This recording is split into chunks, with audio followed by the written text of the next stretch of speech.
नमस्कार दोस्तों, स्वागत है आपका हमारे इस YouTube चैनल में। दोस्तों, मांस खाना पाप है या पुण्य?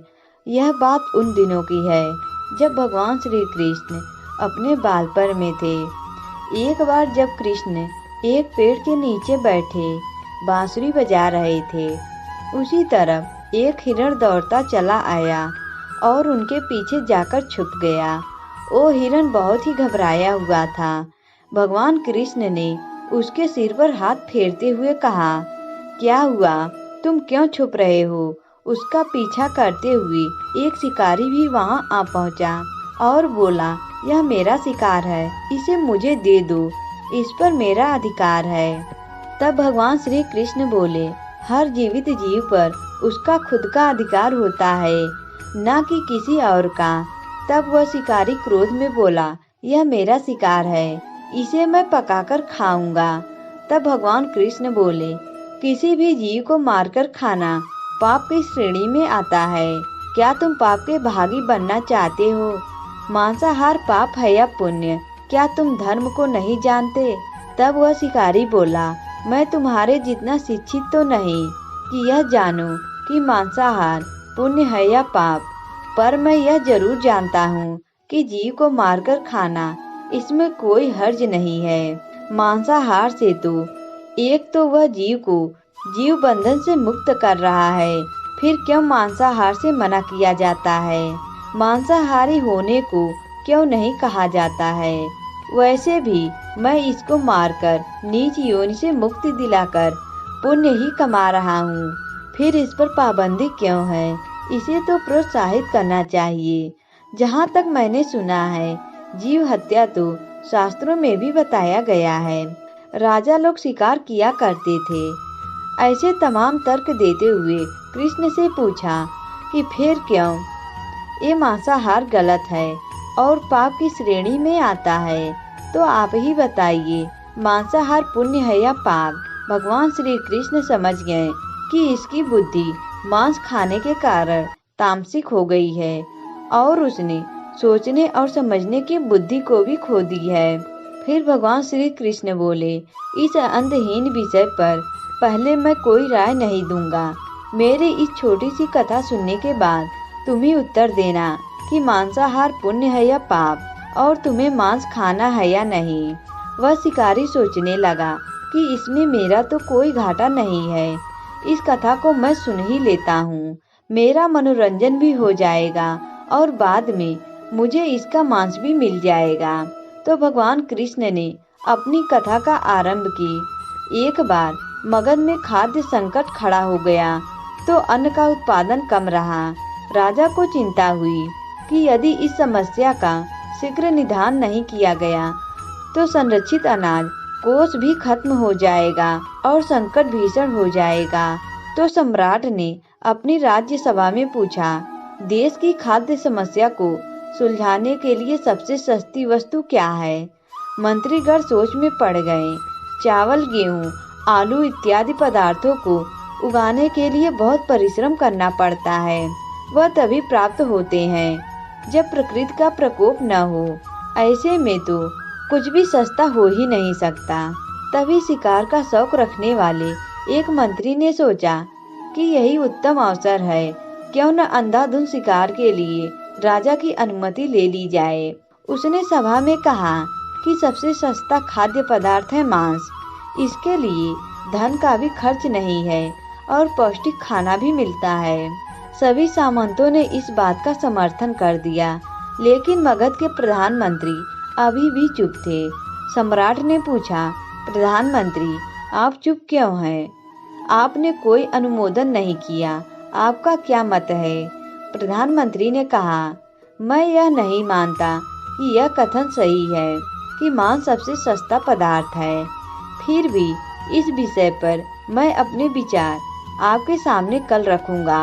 प्रधानमंत्री उसी रात मांसाहार का प्रस्ताव रखने वाले सामंत के घर पहुंचे। सामंत ने इतनी देर रात प्रधानमंत्री को अपने घर आया देख वह घबरा गया। किसी अनिष्ट की आशंका से वह कांपने लगा।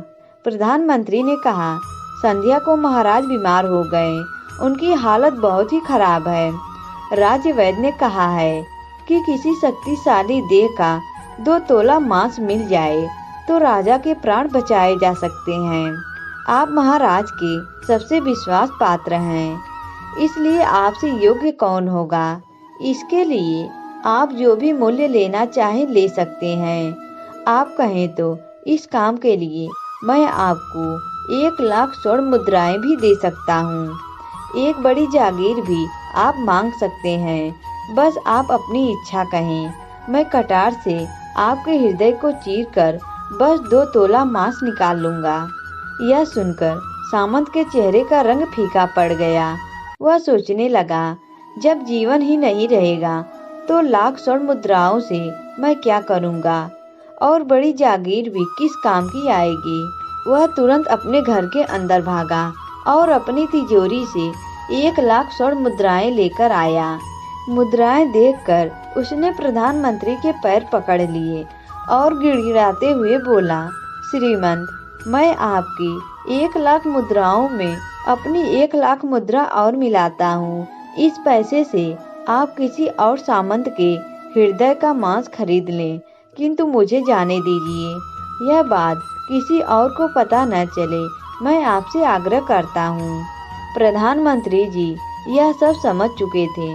वह उसे थोड़ी और मानसिक पीड़ा देना चाहते थे।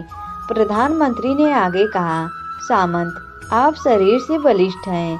आपकी कद काठी महाराज से मिलती जुलती है, इसलिए राज्य वैद्य ने खास तौर पर आप ही का नाम लिया है। आपके दान से हमारे अच्छे राजा की जिंदगी बच सकती है।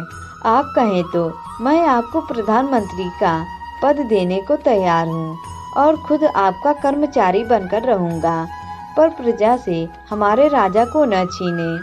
सामंत तो फंसता हुआ दिख रहा था। उसने शरीर पर अंगवस्त्र रखकर अपने जूते भी पहन लिए। जैसे ही वह वहां से भागने लगा था, वह तुरंत प्रधानमंत्री के पैरों में लेट गया। उसने याचना की कि प्रधानमंत्री, मैं इसके योग्य नहीं हूँ। जब प्राण ही नहीं रहेंगे तो प्रधानमंत्री पद का या राजा का सिंहासन भी मिल जाए तो मैं उसका क्या करूँगा। आप चाहें तो मेरा सब कुछ ले लें, पर मेरे प्राण न लें। मैं अपना ये भवन और सारा धन आपको सौंपता हूँ। रातों रात राज्य से निकल जाऊंगा। इतना कहकर वह अपने घोड़े की ओर भागा, और जैसे ही अपना घोड़ा गठने लगा, आवाज आई, अभी अभी अपने पीछे गए, तुम अपने परिवार को भी छोड़े जा रहे हो। सामंत बोला, मेरे प्राण से प्रिय कुछ भी नहीं है। जब जीवन ही नहीं रहेगा तो कुटुंब का क्या करूँगा। जीवन रहा तो ऐसे ही सुखी रह लूँगा। इतना कहकर घोड़े पर छलांग लगाकर बैठ भी गया। वह अभी चलने को ही था कि प्रधानमंत्री ने घोड़े की साख पकड़ ली। वह सामंत से बोला, भागने की जरूरत नहीं है, आप आराम से घर पर ही रहो, मैं किसी और का प्रयास करता हूँ। यह कहकर प्रधानमंत्री वहाँ से चले गए। प्रधानमंत्री के वहाँ से जाने पर सामंत के अंदर कुछ जान तो आई, परंतु बेचैनी बनी रही। उसकी नींद खराब हो चुकी थी। मुद्राएं लेकर प्रधानमंत्री बारी बारी से सभी सामंतों के घर पहुँचे और सभी से राजा के लिए हृदय का 2 तोला मांस मांगा, परंतु कोई भी राजी नहीं हुआ। सबने अपने बचाव के लिए प्रधानमंत्री को लाख और 5 लाख मुद्राएं तक दे दी। इस प्रकार प्रधानमंत्री ने एक ही रात में करोड़ों स्वर्ण मुद्राएं जमा कर ली। फिर सुबह होने से पहले ही अपने महल में पहुंच गया। अगले ही दिन राजसभा में सभी सामंत समय से पहले ही पहुंच गए। सभी यह जानना चाहते थे कि राजा स्वस्थ है कि नहीं, लेकिन कोई भी किसी से भेद नहीं खोलता था। सबको राजवैद्य की तलाश थी, उनसे ही उन्हें कुछ सूचना मिल सकती थी। प्रधानमंत्री ने सैनिकों को आज्ञा दे रखी थी कि जब तक महाराज राजसभा में न आए, किसी भी सामंत को भी महल से बाहर जाने की आज्ञा नहीं है। राजा सभा में अपनी चिर परिचित गति में आए और अपने सिंहासन पर आकर बैठे। सभी सामंतों ने देखा, कहीं से भी राजा उन्हें अस्वस्थ नहीं लगे। उन्हें तो कुछ हुआ ही नहीं था। प्रधानमंत्री ने उनसे झूठ बोला। हर सामंत के मन में यही विचार चल रहा था, पर कोई भी किसी और को कुछ भी नहीं बोल रहा था। तभी प्रधानमंत्री ने राजा के समक्ष 1 करोड़ मुद्राएं रख दी। राजा ने पूछा, ये स्वर्ण मुद्राएं किसके लिए है और कहाँ से आई? प्रधानमंत्री ने कहा, 2 तोले मांस के लिए इतनी धनराशि जुटाई है, पर मांस नहीं मिला। अपनी जान बचाने के लिए सामंतों ने यह मुद्राएं दी है। अब आप यह विचार कीजिए कि मांस कितना सस्ता है। राजा को बात समझ में आ गई।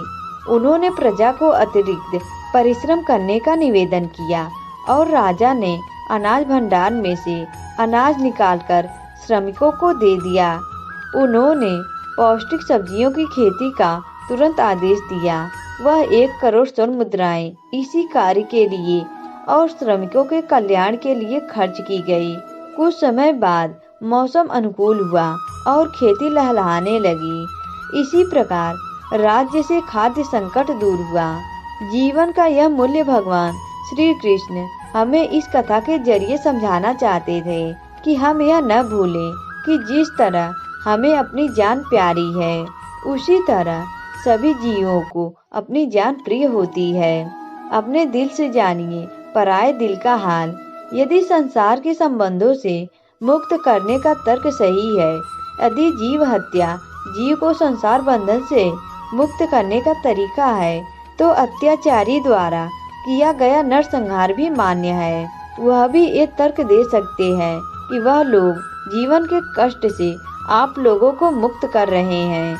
अगर उसके लिए वह जीवन बोझ होता तो कभी भी अपनी जान बचाने के लिए संघर्ष नहीं करता, आपसे भागता नहीं।